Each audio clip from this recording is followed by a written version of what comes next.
Eder. Mech. Pallister. Guarda lì, cosa che te gavedo, cosa che te mi dici, guarda quella donna, laga il pattume in men, seba il megadito che Lilli laga aveva portato via il pattume, ecco, in un'altra linea spazio-temporale, in un universo buono di questo multiverso ingarbugliato, questa semplice, banale direbbe Claudio.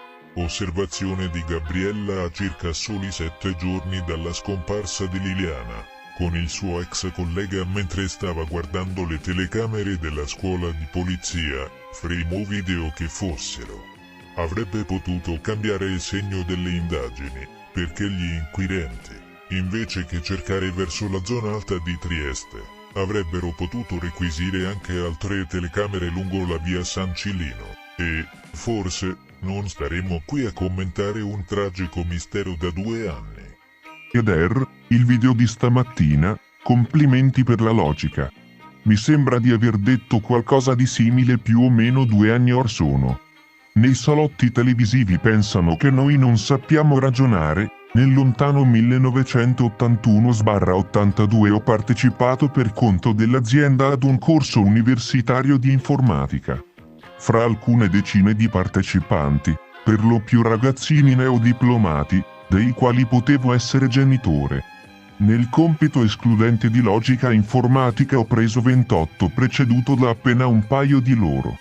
Ma in quegli studi non ammetteranno mai la propria incapacità. A livello di indagini meno male che De Nicolo se ne va in pensione, così se la cava da vincente. Noi speriamo meglio nel prossimo, anche perché personalmente ritengo che fare peggio sarebbe impossibile.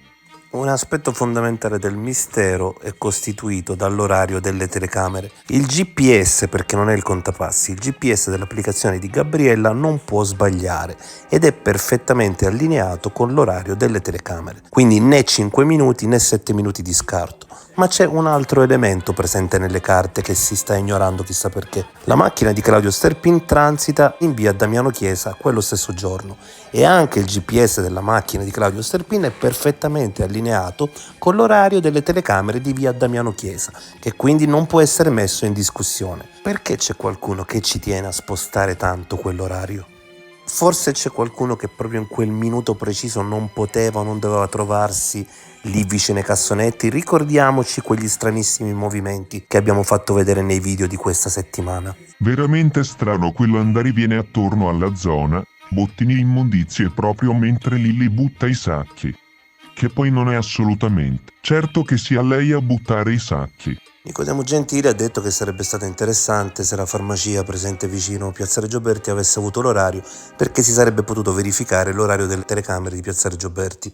In realtà quella farmacia ha l'orario, ma non permette di verificare nulla, perché per fare una verifica sarebbe stato necessario che quell'orario fosse ripreso dalle stesse telecamere di via Damiano Chiesa. Al massimo, quell'orario avrebbe potuto essere ripreso dall'autobus che risale viale Raffaello Sanzio, ma in quel caso al massimo avremmo potuto verificare l'orario dell'autobus e non quello delle telecamere della scuola di polizia. Ridere anche l'affermazione di chi ha detto che se l'orario delle telecamere della scuola di polizia fosse effettivamente stato sbagliato, allora Gabriella potrebbe aver incontrato Liliana. Entrambe vengono riprese con l'orario riportato dalle telecamere della scuola di polizia, quindi giusto o sbagliato sarebbe giusto o sbagliato per entrambe, pertanto la distanza fra loro non varierebbe in nessun caso. E poi i soliti misteri che riguardano Gabriella. Si dice anche che lei non possa aver visionato le telecamere della scuola di polizia perché la persona che era in possesso delle password non era lì presente quel giorno. Ehi, non dimenticare di iscriverti a questo canale.